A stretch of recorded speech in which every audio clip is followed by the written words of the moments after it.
Okay,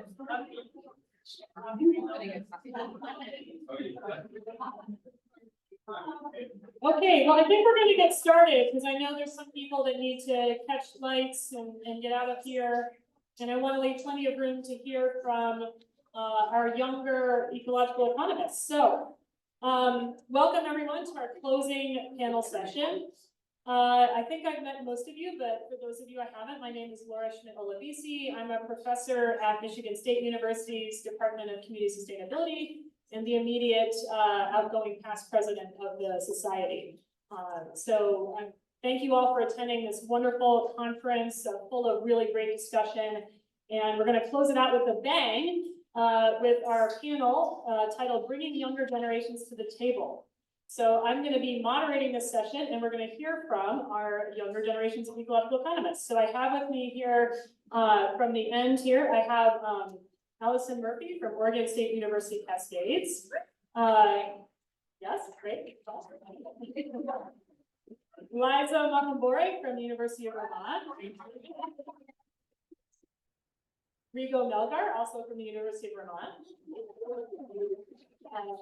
Dolly Premodo from Enviro Justice Puerto Rico. And Michael Meneses from Cornell University. All right, so I'm going to start us off with some questions, and then at the end, I think we'll have some time for questions from the audience for our panel members. So I think the question I'd like to start off with is one we've been asking pretty much all of our panelists. How did you get involved in ecological economics? What was that journey like for you? So maybe we can start here and move this way. You want to start? Sure. My journey started on the internet, doing a search, because I'm currently an undergraduate student studying economics at Oregon State University, and needless to say, my economics classes are fairly frustrating and disappointing, and I haven't been getting the answers or the engagement that I would like from some of my professors. Some of them are really awesome. And a quick Google search had led me to ecological economics. And then I, nominated myself to be the undergraduate student board member, and they said yes. And the rest is right now. Great. For me, I would say it's two things. First, it was during my research for my master's. I was looking for some literature in like ecosystem services, and I stumbled through to Josh's paper. I managed to Google it because I was like, which one was it? It was the Economies, Socio-Ecological Resilience and Ecosystem Services by Josh Farley. So once I read that paper, it was obviously informing my research in water sustainability. I then was also looking for a PhD program at that stage.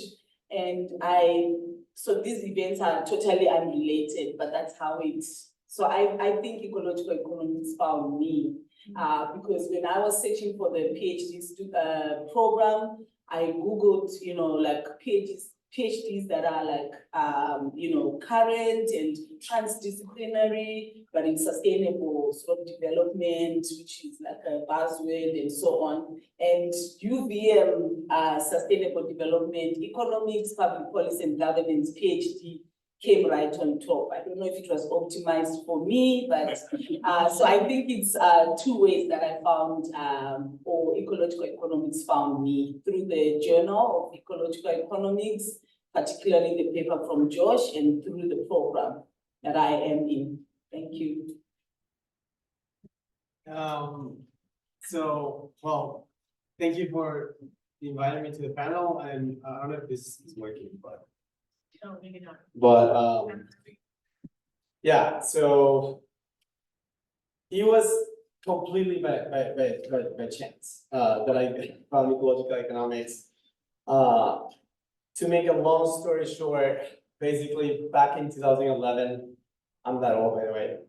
I was a junior at SUNY at the State University of New York College of Environmental Science and Forestry, which I know there's someone else here from there. And I just thought, I always thought windmills, solar panels were the future. This was, back then. Well, also I had actually watched Inconvenient Truth back in 2009. in my AP environmental science course, and then I was like, what do we need to do for climate change? Is to change the energy system, right? The energy system needs to be transition. So I enrolled in the minor in renewable energy, which was one of the first years at SUNY SF, and lo and behold, Charlie Hall was the one who had created the minor, and the energy systems course, which was a requirement to do all the other courses, was his course.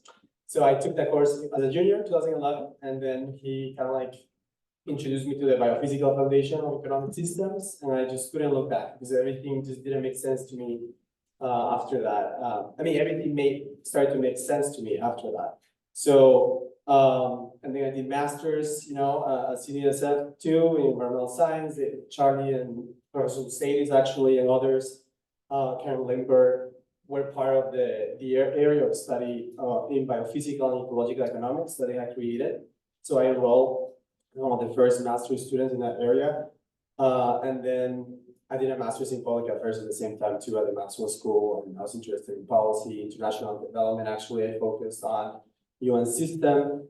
And then I kind of like moved away from academia for a few years.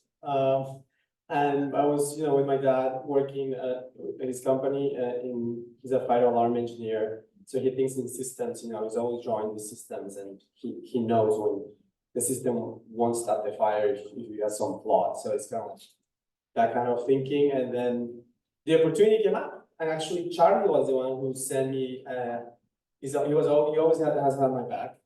He sent me an advertisement about the L4A starting up with some 5 years ago, probably 6 now. I mean, I don't even want to say, but that's how long I've been doing my PhD. But yeah, I'm towards the end of my PhD. But there's a sister I met, Josh and John. And actually, I had met them, just to be more quick, at the 2012 UT conference in UVM that Charlie had brought us as an undergrad. A bunch of his PhD and master students, and that's how I met you guys. And then the rest is history. I'm here now. Yeah, that's a long story. But Sally? Yeah, okay, so I'm obviously very new to this subject. I'm still in high school, but me and my partner Victor, who's not here today anymore, we started work in environmental justice in Puerto Rico, where I'm from, and we have an organization called Enviro Justice Puerto Rico, and it works to raise money to support schools, like public schools in need, to help them achieve more environmental justice and clean and filtered water so that they can have access and be able to drink that clean water and feel safer. And so we were able to raise money for one school so far to implement like filtered water there. But I've been working in this area for like 1.5 years now, and we started wondering why is this problem happening? Because obviously it's prevalent and it exists, but what is the cause behind it? And that's when we started doing research into what causes problems with environmental justice. And we started working in the Hispanic population in Puerto Rico and translated that into Hispanic populations in the US, states with the biggest Hispanic populations. And we looked at like the economic factors that drove the lack of environmental justice in different areas. And that's when Victor introduced me to this conference where we are today. And that's how I got started in this area. But obviously there's so much more to do, and it's just the beginning. So for me, I think it started, also kind of in high school, taking AP environmental science. I feel like that's where the interest in like environmental outcomes began. Yeah, in high school. So the interest in environmental type outcomes, which I think is fundamental to ecological economics, for me started in high school. And then when I went to college, I was really torn between studying like the natural sciences and the social sciences. So I was like really splitting my time between taking a bunch of ecology classes and like environmental, like geochemistry type classes on the one hand, and then on the other hand, spending time taking like sociology and economics courses. And after when I finished college, I was kind of like at a crossroads. I was like, I either want to do like theoretical ecology or like maybe economics. I ended up going down the economics route, but I didn't want to give up on like the ecology. And I guess at a certain point, I mean, I felt like I was being made to choose like ecology or economics.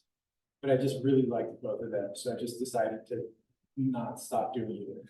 And that's kind of how it happened. Okay, so the title of this panel session is Bringing Younger Generations to the Table. So how do you think we as a society can better incorporate the voices and contributions of younger generations of ecological economists? And I think we can just, in whatever order you all would like to speak. Well, I mean, I think I took a first step by making sure Dolly was on the panel. But like, for me, I am getting my bachelor's in economics, but my goal is to get my master's in teaching. So I can go teach at a high school, in my community, which, you know, is very like unsexy and like not whatever. But the reality is that they are our future adults, they are our future policymakers, they are our future business owners. And if our students don't have solid foundations, especially in public school systems, private schools are a whole nother can of worms, but especially in public school systems, you know, then what future do we have to look forward to? So, I am like, I mean, I'm not very young, I'm 43. So it does feel ironic that I'm on this, but as far as academics go, like I am still among student peers. So I feel like a baby in this a bit, but I do think that, you know, diverse perspectives, especially lived ones as opposed to academic ones, are so valuable and bring so much more to the table than I think we realize sometimes. So. Does anyone want to go ahead? Oh, okay, you can just. I think for me, I was thinking about this, and thinking about my interactions with the younger generation so far, especially as I undertake the PhD. I've seen that they want to be more practical. So I think the application of ecological economics. So an example I'll give is the project that we're doing in Wellington right now, in Urban Agroecology project. And part of it is to actually go into the community and, you know, not only do the survey where you are trying to understand the constraints of why people don't convert their turf grass into more diverse agro ecosystems, but to actually go and approach, you know, community members and work with them in the conversion process.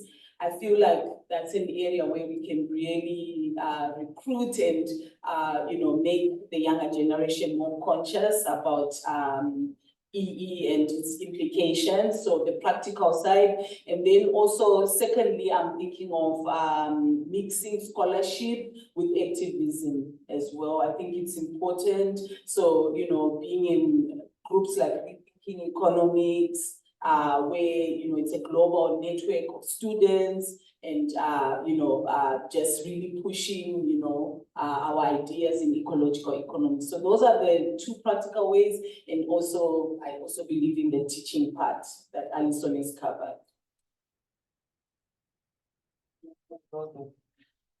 Yeah, so I guess just getting the word out, you know, like we've been working on that different ways, but how do we make ecological economics I always say it cannot be relegated to journal articles, to books, which are foundational, and that's where we get our foundations from, but we need to get it out to the world. So that requires us to like shift a little bit our academic mindset, right?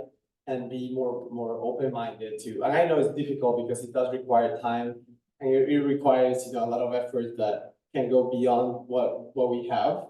So those constraints in academia, but how can we make the knowledge available in a way that is packaged for all, right? Like we say, ecological economics for all. In that case, rethinking economics, being part of rethinking economics. If you are in whatever institution you are, whether you are faculty, especially if you are a professor, you have nothing to lose, should definitely be supporting and hope you're supporting, encouraging students to create your own chapters. They can be created easily, and then you will become part of the international umbrella, which is headquartered in Manchester. So things like that, I think, are important to keep in mind. So then when you're part of the network, you can have influence to bring up, emphasize the ecological foundation, which is the biophysical foundation, which is needed to understand all the other heterodox schools and neoclassical economics. They all lack it. So we have that to bring to the table, and we should make sure that it's always emphasized. Right, does everyone know what Rethink Economics is, or Rigo, do you want to briefly describe? Yeah, so Rethinking Economics came about after the financial crash of 2000, 7, 8, 9, 10, 11. But it was in 2011 that in Manchester, in the United Kingdom, students, who have always felt for many decades, this is not the first time. For many decades, whether in France, in other parts of, especially in Europe, they have been more progressive about it. And they decided to create the Rethinking Economics organization, which basically, and they provide students with the means to rethink economics, to diversify economic thinking and say, wait, can we diversify our curriculum, right? Who is against diverse economic thought at universities, right? Isn't that the place where we're supposed to be debating different ideas? So that's what it's being all about. It's really advancing Europe. You can find a lot of chapters in almost every country. In the US, we have around 8-10 chapters. UVM is one of them. And we have a bunch of folks here, Dakota, Justin, many, Liza, many have been part of, and I know many others will join. And the whole point is to bring to the table, if we have had the opportunity to emphasize ecological economics, and that is a great opportunity. Okay, so as a young person, I can safely say that the love for learning in my generation exists, but I think that there's a lack of knowledge of what ecological economics is. And I know that, at least where I'm from, Puerto Rico, we love our environment. Like, we've grown up in nature, we've grown up going to the beach, we've grown up like swimming and loving animals and all these things and hiking, but we don't understand where that part and the love for nature and economics intersects, and we've never really been taught that. And I know, like in my school, that education, even with just economics, does not exist. And I think that we need to bring more access to education in this subject and make it more well known for these younger generations, even in high school, because that's where it starts. And if people are able to develop a passion in that area, then I know that they'll carry it on for the rest of their lives. And with this generation, that's really important, because they're going to be the ones that create the future for what ecological economics means, and they're going to shape the narratives for that. And so it's really important to start young. I think jumping on that idea, I think same thing, just like creating opportunities for people to engage with the concepts from ecological economics in a way that really resonates. I think for a lot of people, first interactions with at least the economics component of ecological economics comes from intro to microeconomics or intro to macroeconomics, either in high school or college. And a lot of people may find that experience to be really off-putting because of the sorts of assumptions that those sort of simplified models make.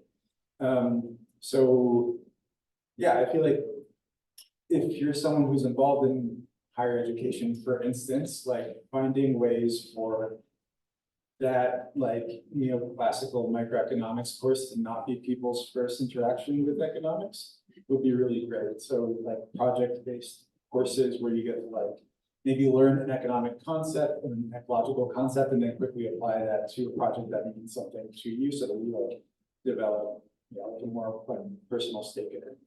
Which echoes what Liza just said about practicality and making it practical. Yeah, I love that. I see some common themes, education, outreach, and practical kind of solutions focused work, maybe combined with activism. Love that. So the next question is a little bit related. I think as a society, there's ways in which we could be more inclusive of diverse voices from diverse parts of the world and diverse lived experiences, right? And so I'm curious what your all thoughts are on, what other voices do we really need to bring to the table to have a more inclusive society and really speak to the challenges of the, transition we've all been talking about this weekend, and like, what do you think are some of those perspectives that we need to really bring to the table, and how? I mean, everybody's voice needs to be at the table, because the only way that we're moving forward is together.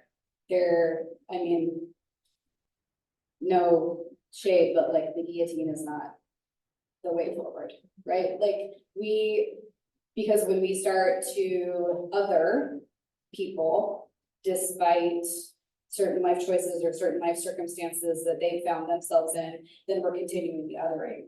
So by making sure that everybody's voice is at the table, then that is where we begin. And then we continue to do that together when we create fluency together, when we create shared language, when we figure out what a certain concept is, and then we define it together. And that's likely going to be easier to do in smaller groups and smaller communities. And honestly, it should happen in smaller communities like E.F. Schumacher, right? Small is beautiful. And then that whole way of thinking, yeah.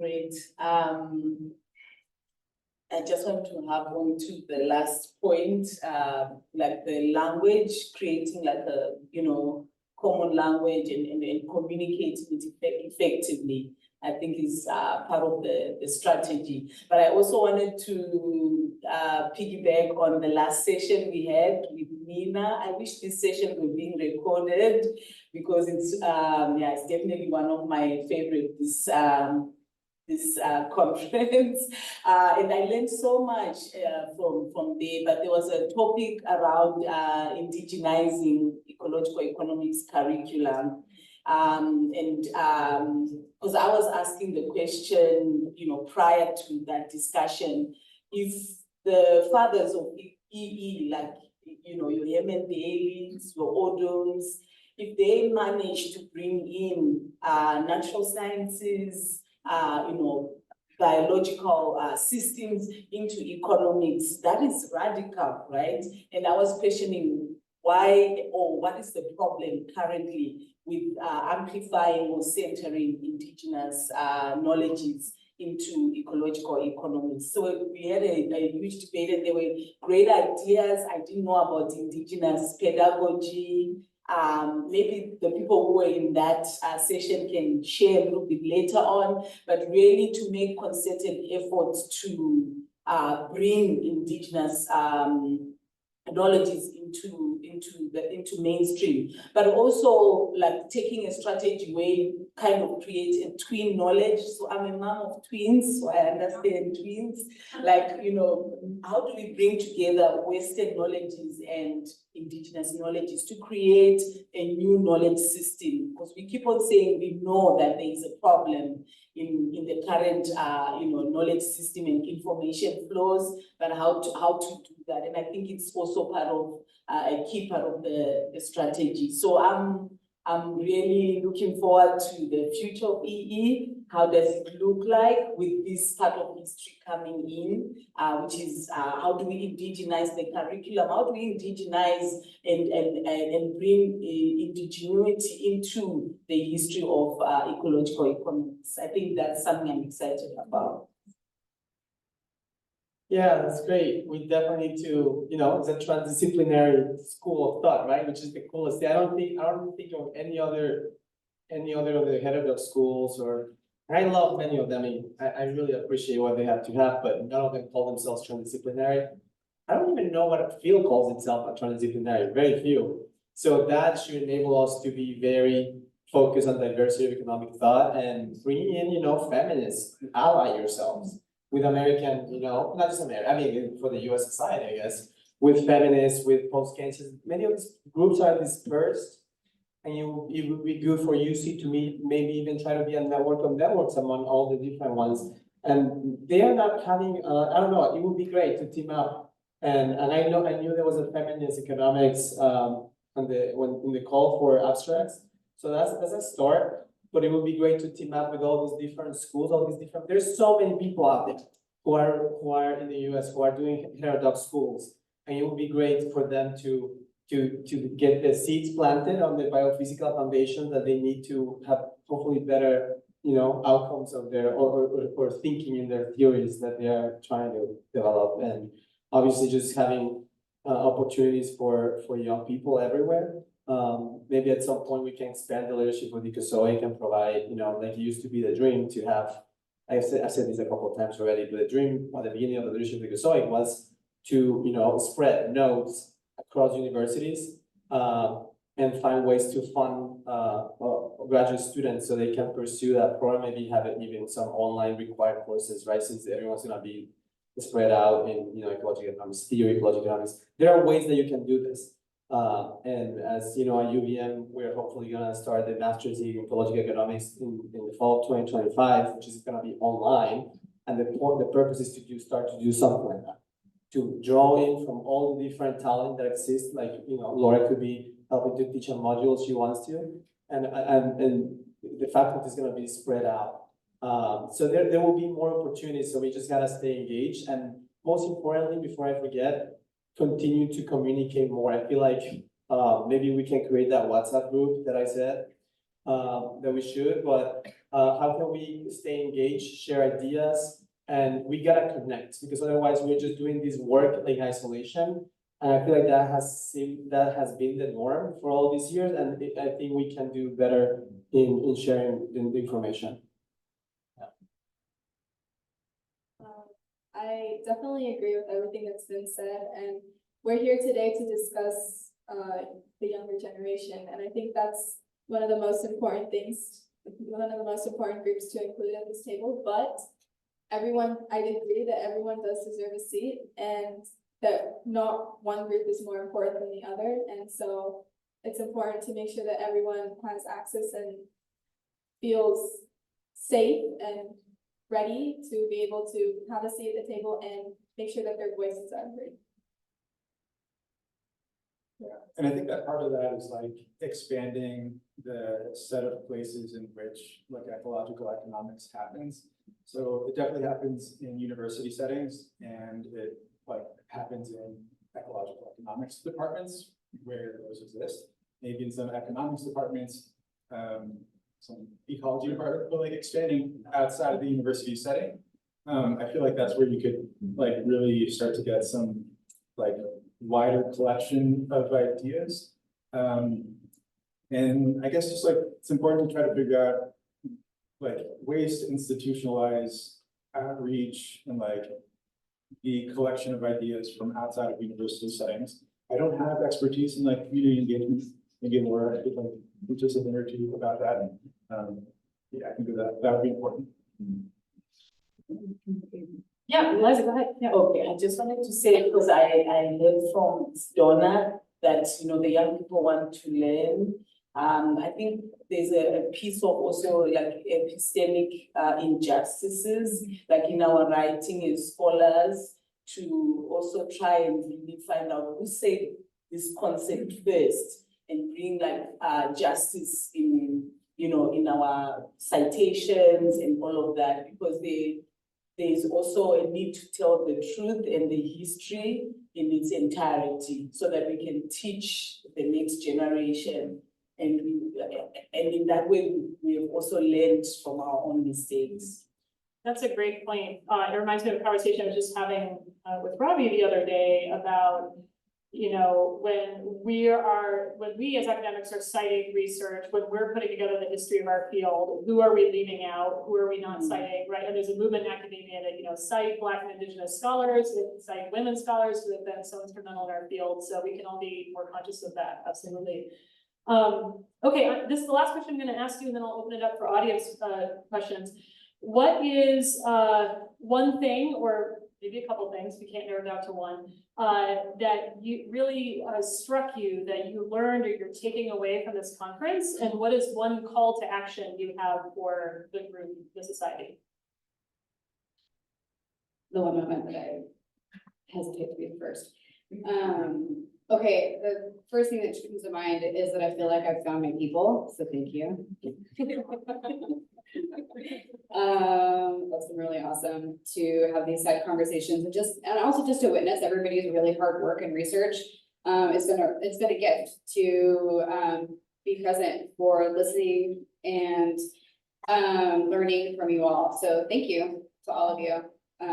People who weren't here, people who were on the Zoom, it's been really great to hear so many different perspectives. And then the one call to action, I would say, is leave the office more than you think you need to, and go do something that you don't know how to do and learn how to do it. So like my day job, I'm a seamstress, and this is actually what has gotten me, like what put me on the path to even going back to school, is I'm a seamstress in Bend, Oregon. I've been doing this for 15 years. I do alterations and repairs and custom sewing for clients and myself. I made my dress.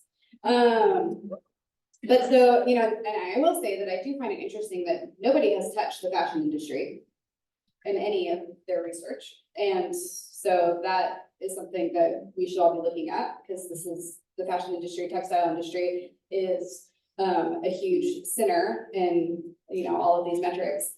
And so, but you know, being hunched over a sewing machine is actually pretty terrible for the body. And as I get older, I'm like, I can't do this for the rest of my life. So, you know, and I'm very privileged to be able to say that. I think about workers in Sri Lanka and Bangladesh, in China, who don't have that luxury, right? And they made the clothes that you're wearing. Just keep that in mind every time you put something on. Somebody is being oppressed when you buy something cheap, and somebody is paying for what you didn't pay for. But I will say that being back in school with the intent of trying to teach young people, like, hey, we created the world that we're currently living within, and therefore we can recreate it. And let's start having these conversations of like how you can participate in that recreation, but participation is key. So if you feel called to learn how to patch your jeans, grow a carrot, just, I don't know, change the oil in your car or on your bike, whatever. But just do something. Do something that you would normally pay somebody else to do, and just do it yourself. Just to become more of a practitioner. So I think that as, you know, there's so many academics at this conference, like we really do need to be embodying the practitioner side of it too, because I really do think that's where the rubber meets the road. And yeah, Josh, stop yelling. It's not that working. Yes, so for me, the biggest takeaway is two words: humility and curiosity. I think it was very clear hearing the panelists who won the teaching award, and even yesterday with John's talk, that we need to continue being humble and being curious. For me, I just felt like those two go together, like realizing that there's so much that we don't know, and you know, keep asking the questions. I think that's my biggest takeaway. So I'm really like encouraged and feel empowered at the same time. But the second question, I want to, like, the one thing that I'm excited about, if you can repeat the Call to action. or the call to action to everyone. I think the call to action is along the same lines as what Alison was saying. No, I hadn't forgotten your name. I was just what Alison was saying. Being unapologetic in the work that we do, because of the time that we are at.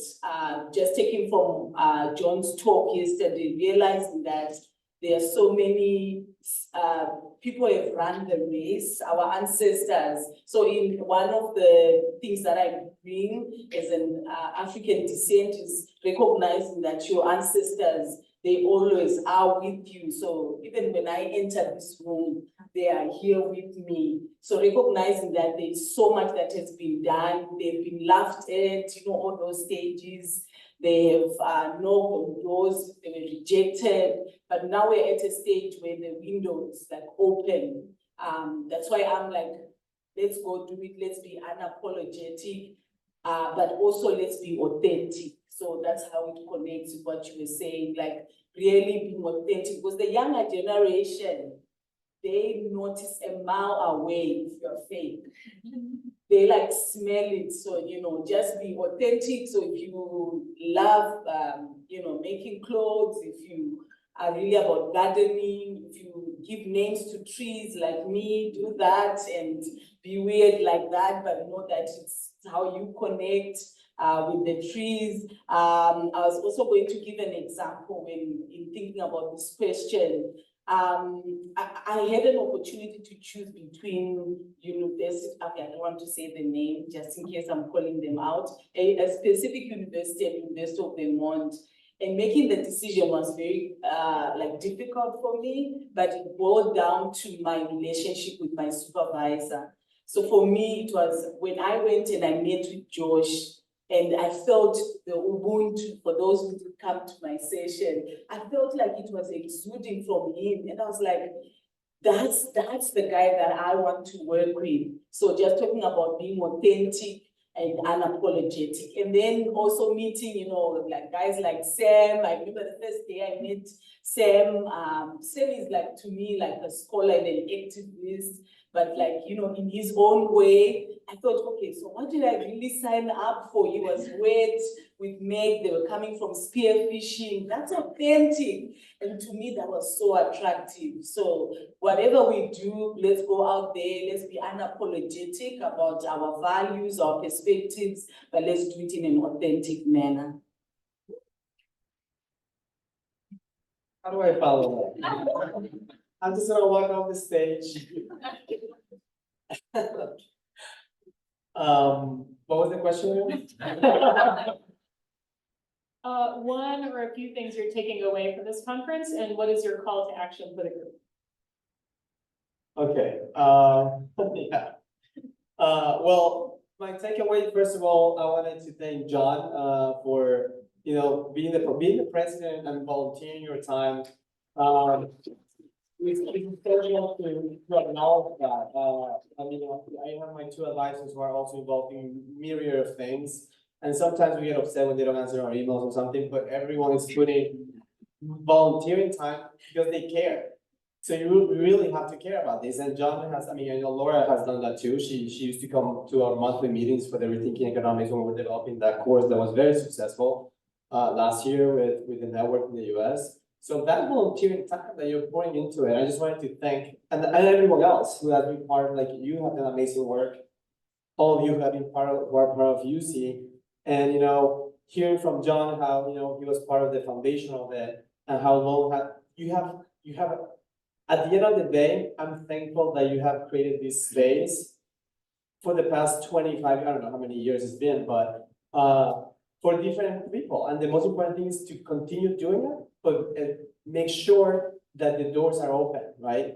If you're gonna have the fellows stay, for example, I would suggest bring Charlie Hall, not just, he's obviously had a lot of input, but bring other groups that you think you might have a splinter of. There might be ways to, make them feel like they belong back to where they started.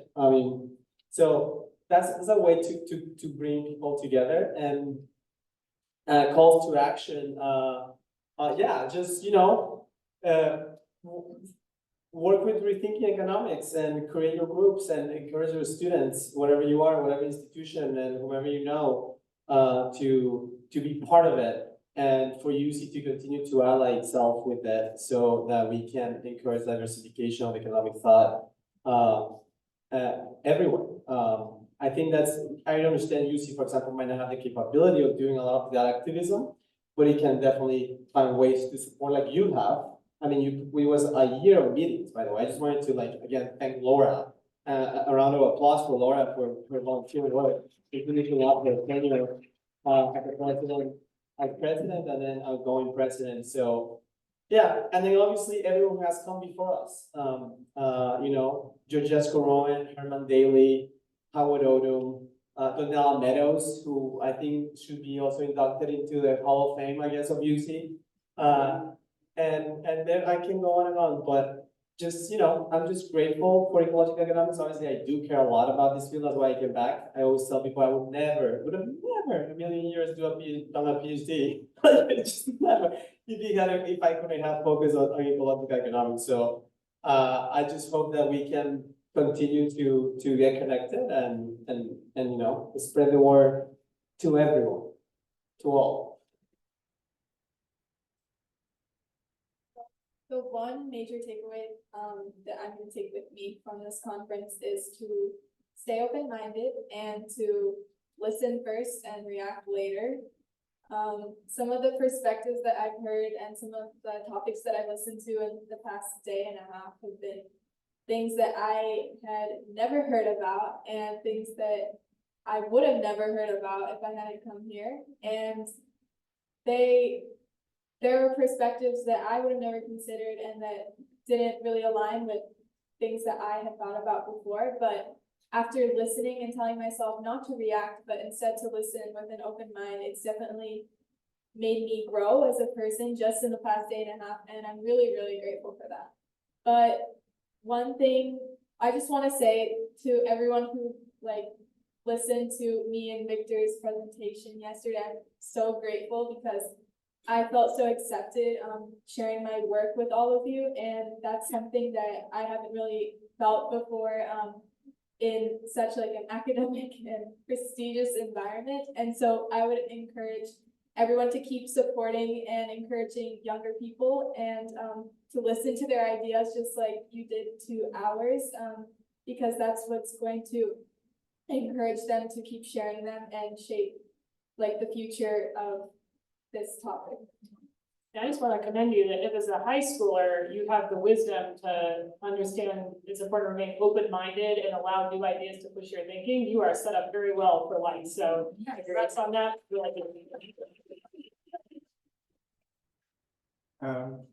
I think what stood out to me from the conference is something that just kind of reveals a lot about my own ignorance. I didn't realize how transdisciplinary ecological economics was. I thought it was people trained in economics and people trained in ecology doing ecology and doing economics together. But actually, there are so many different disciplines and ways of thinking at play. And I think that that's really valuable because as someone who's very much in the weeds of one particular set of methodologies, I feel like I've gotten so lost in just mastering my particular craft that the big picture questions kind of fade away into the background. And I think when you're in a room with people who are mastering their own crafts or maybe just have a better practice of thinking in big picture questions, it brings those questions back to mind. And so, I think it's really important as someone, even if what you do is master a particular craft, to be guided by something besides the craft. At least, I don't think everybody would agree with that, but that's my take. And then in terms of calls to action, I think just everyone should continue leveraging each other's expertise. I think that even questions that maybe a dead end was reached in the past because there are limitations in each other's fields. All of our fields are continuing to evolve and there are innovations everywhere. And maybe a question that was a dead end before there was an innovation here and innovation there, it's no longer a dead end. So revisiting these collaborations, I think is continuing to be important. Great, awesome. Thank you all. Those are great thoughts. Okay. So I think we can take some questions from the audience, questions for anyone on our panel. You might have to come up and talk into the microphone so the Zoom people can hear you. How do you think your youth benefits outreach? John asked, how do we think our youth benefits Your outreach. our outreach? Being young has an absolute advantage over the gray hair. I mean, there's not much choice, right? Because we were born when we were born. But I mean, the reality is that the age that I am right now and the environment that I'm the age I am right now is a completely different environment than when you were my age, right? And so, well, I mean, geographically, sure, the year, but, wouldn't diverse perspectives be an advantage? Anybody else? I also feel like, that most of the solutions that have been proposed in the past have been very like technological or, and yet the solutions are also cultural, right? So I feel like the generation that is there now have gone through the climate crisis and other poly crisis, and they understand that it's within culture that some of these solutions are going to come in, and I think that's how we sort of can leverage, you know, being younger and understanding how to perhaps bring those cultural shifts or solutions.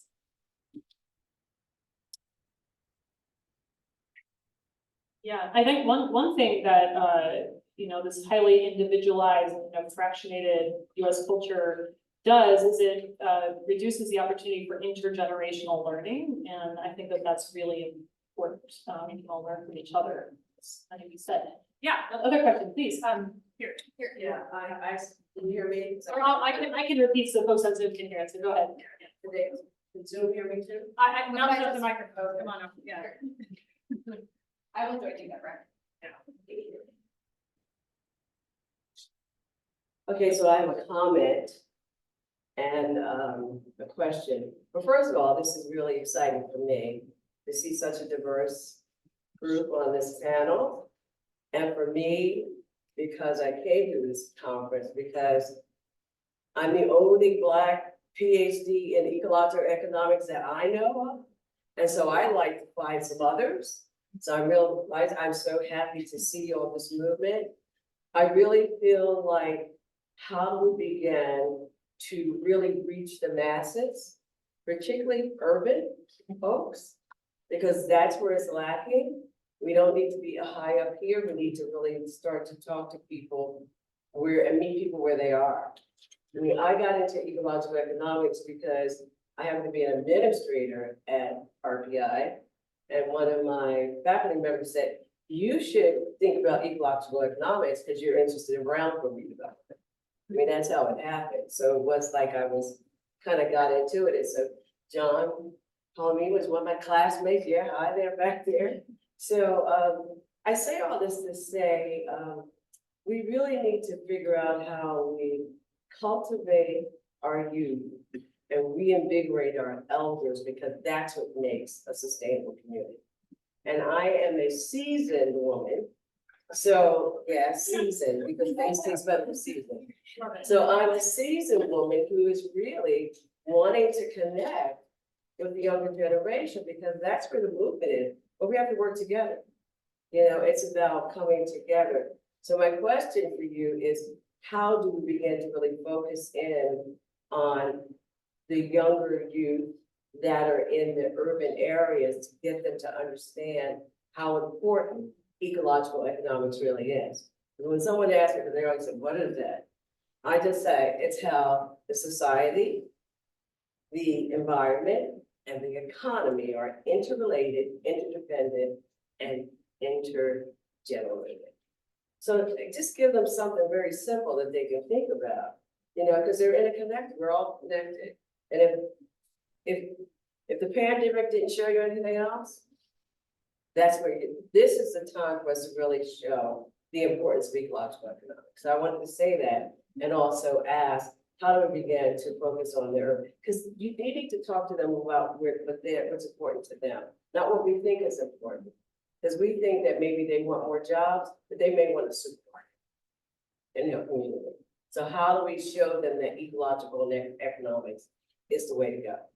So that's my question and my thought. Thank you. Can we just put it on the table? I'll hold it. Or- Yeah, thank you so much for that question. I spoke with you at the reception and a little bit after, and I think people like you have so much wisdom that we need to be, you know, and there are many people in this room, by the way, let's not forget who couldn't make it for whatever reasons, who have been part of ecological economics, and I can think about other women such as Lizzie Kroll, and there are other trailblazers and ecological economics that we can always continue to learn from and get inspired by. But yeah, how do we meet people where they are? I mean, it would be great to have workshops and such to try to translate, right, the theory to action. I think that's what you're talking about. Be a little more practical. There are different frameworks that we can use, we're experimenting in different places. In Vermont, using the donut economics, which is basically an more applied version of the theory of ecological economics. Kate Raworth will tell you that. How can we basically get people to think, well, what does well-being mean to them? What is it? What is it that they don't tell us in their own communities? And then our role might be to also further educate, and like you were saying, help people everywhere understand that society is ecology, right? I know some people like to create, programs of socio-ecological economics and such, but ultimately everything is truly ecology. There's an ecology of the world, and humanity is already part of nature, right? So that just in the most basic, like you were saying, very practical, basic way is what ecological economics is all about. And it needs to continue to be prioritized. So there are different ways, and I think we can definitely continue to collaborate to bring ecological economics to the cities, also for them. For example, we're talking how we do it in New York City, and you can do it everywhere. But engaging with policymakers too at different stages is essential, and there's ways to do it. Many are working on it, so it will be great to get that WhatsApp going and share the resources again. I always repeat myself many times in the hope that you would actually get that. So. Repetition works, by the way. Deborah, I love what you said. Thank you so much. I think that in America, we have this really big cliche of like, save the children, save the children. And I think when we say that, we're forgetting a really important part of a child's life, which is their family and their parents. And if we think about like the first, as Josh, I think that was your presentation, you guys, what was the first economy that you grew up in, right? And the first economy we grew up in, that we were born into, was our family.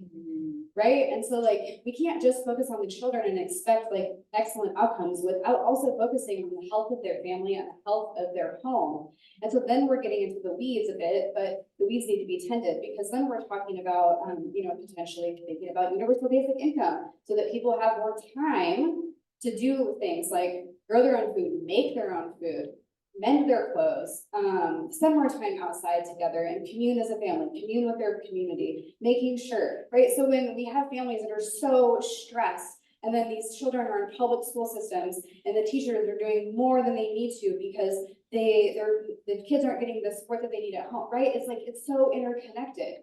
And so like, yeah, we need to support the kids, but in order to best support the kids, we also need to support the parents and the family, the multi-generations.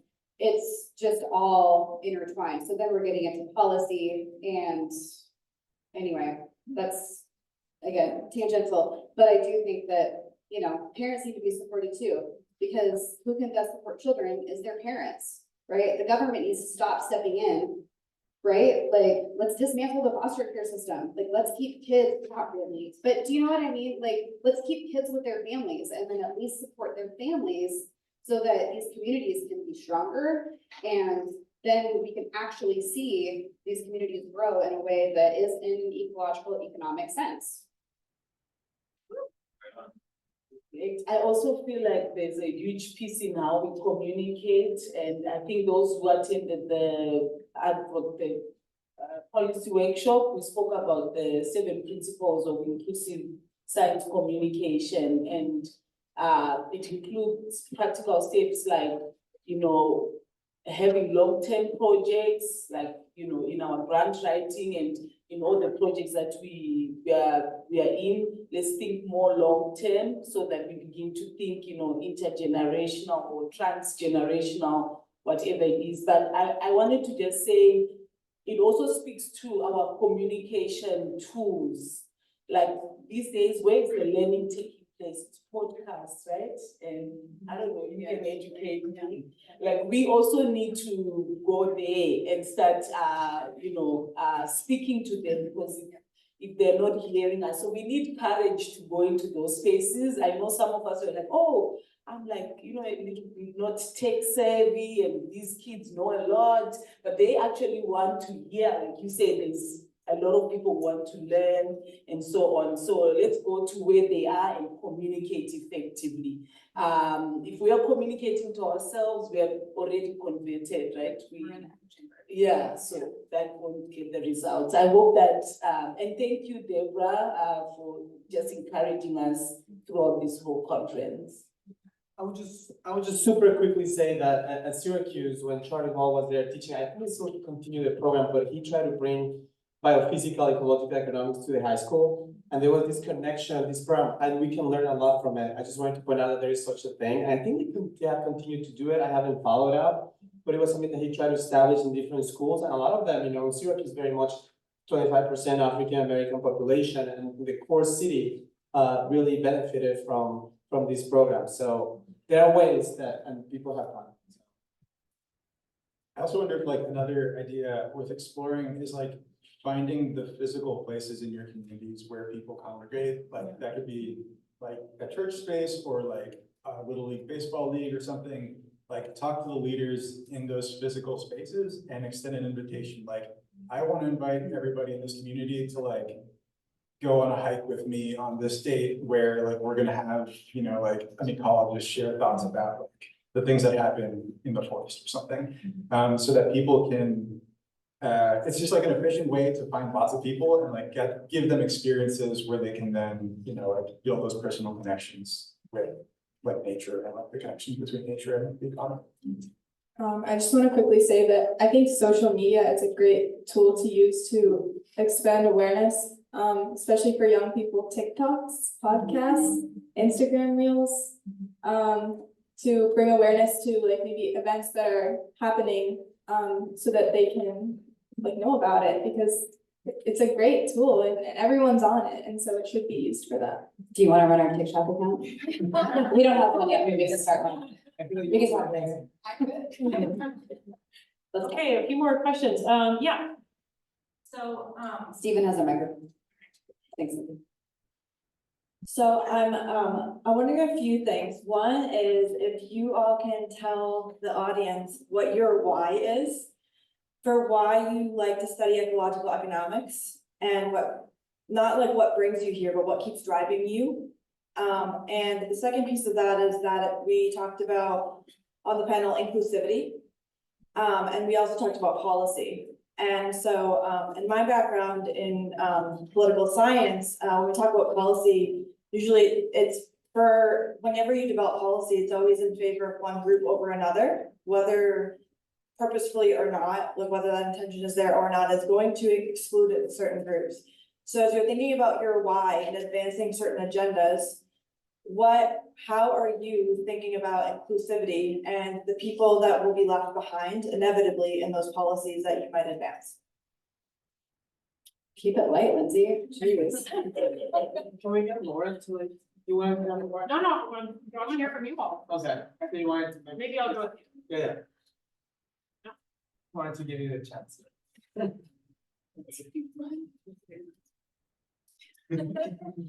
Oh my God. Okay. For me, that question was one of the things I spent a lot of time, the why part, not the exclusion part, but the why I even decided I wanted to do a PhD, why the research interest I have. I asked myself for like a year, I know maybe Josh, maybe I was wasting time in my PhD, but I took a lot of time to think about why am I studying ecological economics? Why am I following, agro-food sector and, the, agroecology and stuff like that. And a lot has to do with wanting to think about the inequality that I see in, that the current system has managed to produce. So that really bothers me. And I think maybe that's part of the reason why I will continue. So inequality was one of them, and then just the ecological crisis. So again, just drawing from sort of African descent and perspectives. For me, the ecological crisis is also about the nature speaking back to us. So I want to understand, because when we have like floods in Africa or drought, the first thing we think about in like a Ubuntu perspective is to say, what is nature saying to us? Why are we getting this voice?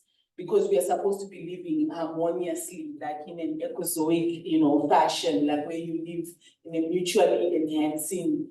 So for me, the ecological crisis that is there now is also part of my why. So I'll say those two things. The other part, I still need to learn a little bit more. I think for me, my why is like two-part. The first part is that, at least for me, ecological economics is about like studying how things are connected. And like personally, like on a personal level, I just find the fact that like everything in our world is so interconnected. I find that to be really beautiful. And so that kind of like captures my attention. And then unraveling exactly how things are connected, I just find that to be really like intellectually exciting. So like, yeah, one thing grabs my attention and the other just like excites me to like keep on going. Thank you. Yeah, here, I'm looking at Josh, yeah.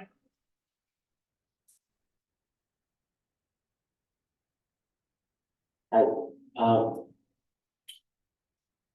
do you guys also feel any conflict between the need for necessary patience and necessary impatience with regard to the fact that we're running out of time, but also you're just starting out, or some of you are towards the beginning part, and so everybody's telling you, oh, it'll take time, it'll take time. It's like, but we have less than a decade. So do you feel torn about that? And what balance are you looking for yourselves and for the field between those two things, especially for the high school? Really interested in that one. I mean, the quote is the best time to start was yesterday. The second best time to start is now, right? So like, I look at my peers, people who I have been in community with in Central Oregon for over 20 years, and a lot of them are stuck. They're stuck. They're stuck drinking. They're stuck doing drugs. They're stuck and they're miserable. And I realized a few years ago, I'm like, I love you and God, I hope you find your way. But like, I am going that way. Like, if you're gonna stay there, I'm gonna keep moving forward. So for me, I have an insatiable curiosity to just keep doing and keep learning. And I kind of have like a personal ethos of like, I'm not dead until I'm dead. Do you know what I mean? Like, you can shoot me, you can chop my hand off, but like, if I'm still breathing, I'm still gonna be doing something. Please don't chop my hands. But do you know what I mean? And so like, but I feel like, and it's so cliche, but like, it really comes down to just having hope. It's like so many people are just so without hope. They're without direction. They just don't even know where to start. And I think that what you're suggesting is crippling. It is crippling our communities. It's crippling our society. And so instead of being like, okay, wait, I'm alive, I'm breathing, I have relative health. What can I pick up to help to pitch in? And instead, what they're picking up are self-numbing agents, right? Because that's just the level of regulation that they're able to attend. It's so multifaceted, right? Because look at, like, we have a mental health crisis, we have a fentanyl crisis, especially in Oregon. Like, people, I mean, like, in my community alone, I think in like a month ago, we had 3 people die by suicide. One of them I have known for 20 years. He had a family. He still has, his family is alive. Just like, the deep sadness, that we are currently, the deep grief that we're currently entrenched in community, it is super palpable. And the only way forward is to acknowledge it and to recognize that like we have to keep going. Does that answer your question? Yeah. Thank you. For me, I think of it this way, we have like, capitalism has been here for how long? I don't know, Josh, maybe you might know, 400 years, I don't know. It took like so long, so I'm like, I got time. And that's how I look at it. Like, yes, there is time, but time is not really scarce. Whatever contribution I have, I'll make that. Well, ecological economists said that the three main things that unite ecological economists is the care for nature, justice, and time. And time can be scarce, right? Because we have limited time on the planet, but the way we use the time, I think, is really important. Is that the most important is to enjoy life, right? And even if you're doing difficult work, I think this is the issue. Ecological economists have a tough time because being a transdisciplinary is also is the most difficult thing, I would say, because you have to be really, really open-minded and be able to basically see paradigms, like Neto said, the top leverage point, which I know you dealt with the leverage points in your session, but the most important thing that we can do is overcome ideology as much as possible and be able to see what the paradigm is and transcend it. That is the ultimate, that's the most difficult thing. Because then you'll realize that not even ecological economics has all the answers, and you will never have it. The system will continue to evolve as an evolutionary system that evolves with social and biophysical realities. And we need economics in this case that can understand the time, right? The dynamic of the system. So I just wanted to say those are my thoughts. I have a belief that anything good takes time and that it's not gonna happen overnight, so patience is really important. But I also know that like the climate crisis that we're experiencing isn't gonna go away anytime soon because of the convenience that comes with so many things that we use on a day-to-day basis that just hurts the environment. And I don't see a path to people just stopping using those things. So I think it's about showing them like a way to like productively use them. I don't know how else to say it, but the time to start is now, but it is gonna take time and patience is important and just like just showing them that there are approaches that might be less convenient, but they are obviously safer. And that's gonna take time because people like convenience and people like doing things that are easy. So it takes time to get them away from that. You have all the time in the world Yeah. to start it. I just have one more thing to say, and just to answer Lindsay, part of my why are my children, right? Like, I'm doing this to show them that like, I don't know, I want, and this actually bridges to Pierre, like, I am not gonna give up on a future for my children to grow up. And I'm not gonna give up on a future for my friends' children to grow up. Like, this is why we're doing this. At least this is why we should be doing this. I'm not gonna give up on a future for Dolly to grow up. And we're all gonna benefit from her big, beautiful brain. And also, like, why not? Like, what's the worst that can happen? We're gonna die. Look at her, you're gonna die anyway. Might as well do something fun and good in the meantime. Awesome, thank you all. Josh, you wanna take another question? Yeah. So I really think of ecological economics. I mean, there's the science part. We're really trying to put a scientific grounding under, economics. And there's the practice part. We really like to apply it to specific problems. And increasingly with degrowth, there's a movement part. We're really trying to extend this, transform society. When I first came into ecological economics, I was really attracted by that science. But then when I was working, there's an ecological economics bulletin, which was all about the practice, actual, not academic articles, but concrete applications of ecological economics. And I think in terms of the future of our society and in the future of, what attracted you to ecological economics. So was it the science, the practice, or the movement? And to strengthen the USSEE and the ISEE, do you think we should be focusing more on the science, the practice, or the movement?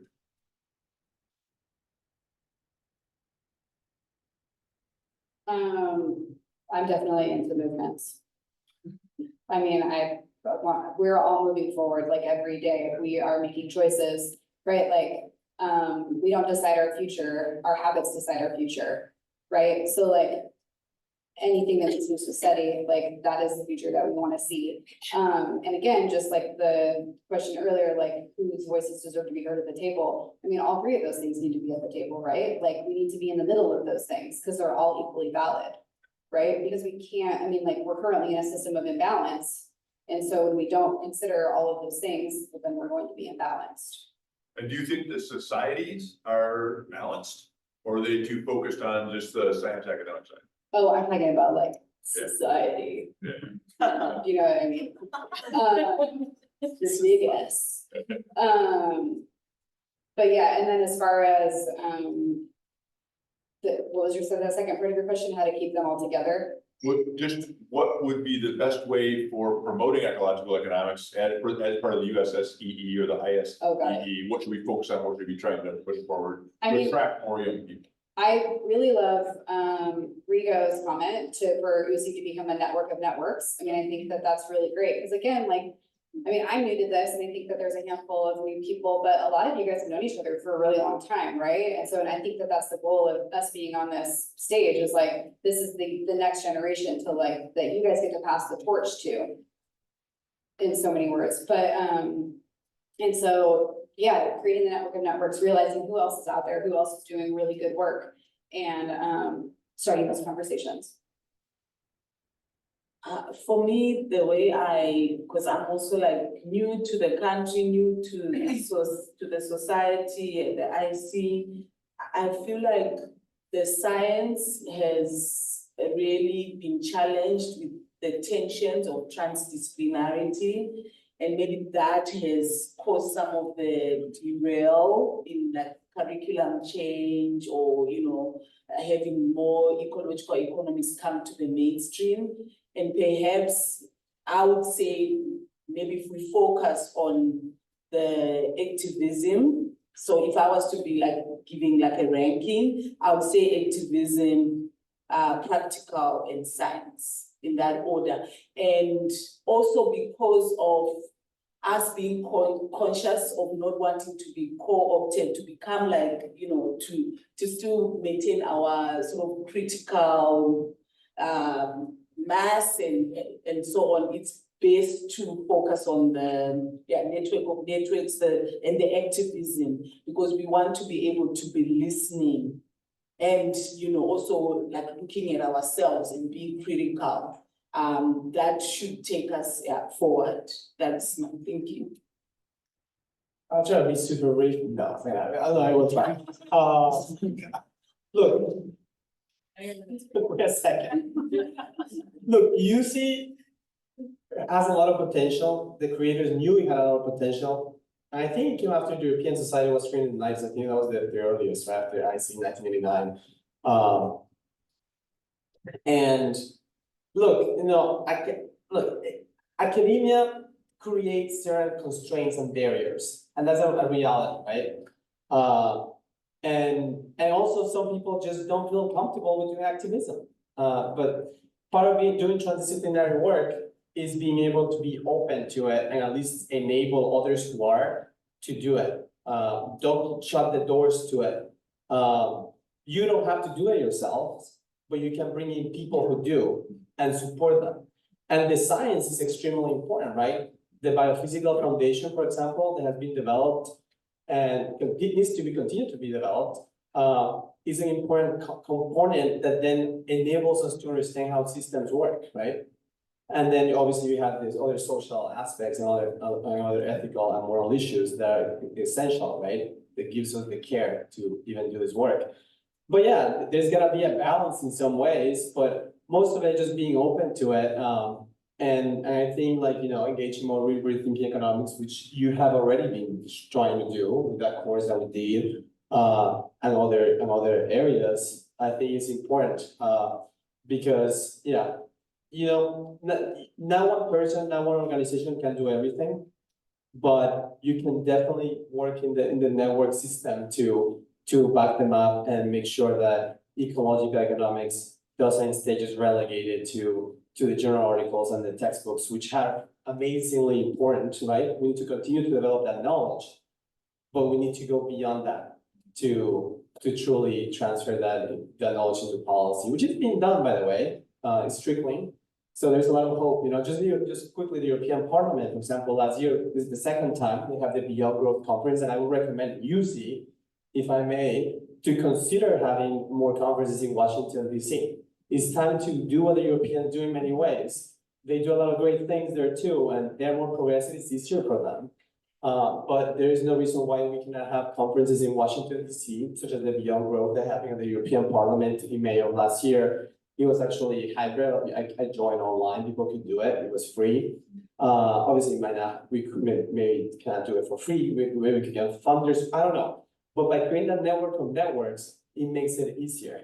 Not one person. It shouldn't be just John or whomever is leading the UC to take all the responsibility. Just first of all, the impossibility of the task is not even fair. But if you team up with a bunch of different people who want to transform the system like they did at the Beyond Growth, and you bring all the different people who have been working on it, I think that you can have more impact. And it's time to think a little more bigger, because we don't have endless time.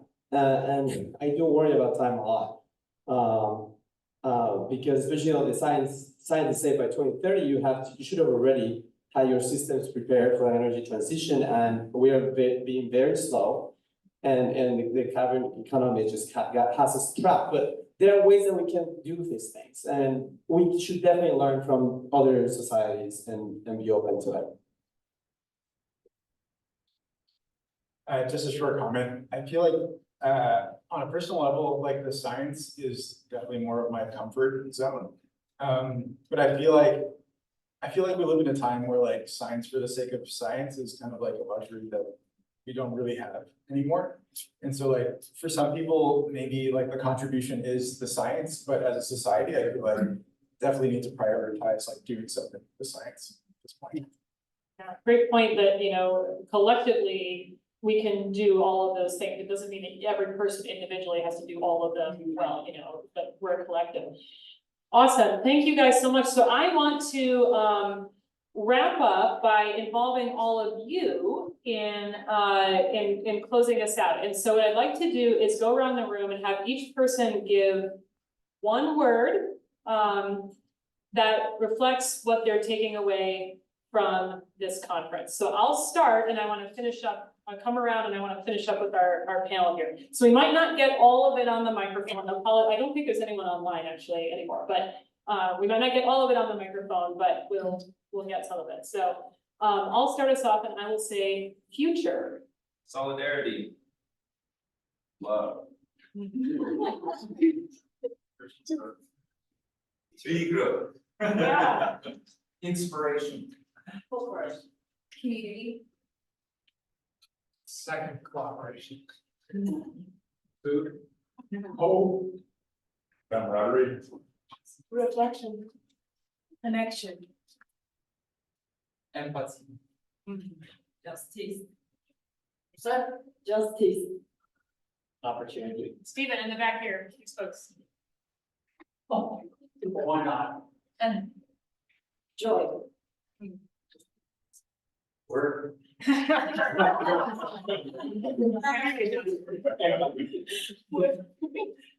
guess my word is why not? connection. Collaboration. Aversion. Humility. All right, you all. Resilience.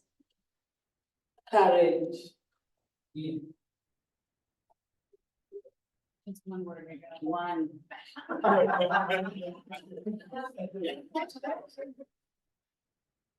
Transformation. Optimism. Ecology.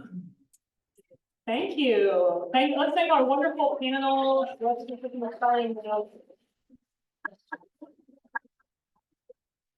And I want to thank all of you for attending the conference. A special thanks to John and the conference committee who put together this wonderful event. And yeah, I just encourage you all to go out there with some of the calls to action that we heard today and continue doing what you're doing and keep these words in mind as you go out and do your work. So with that, safe travels, and we'll see you at Oberlin in 2026.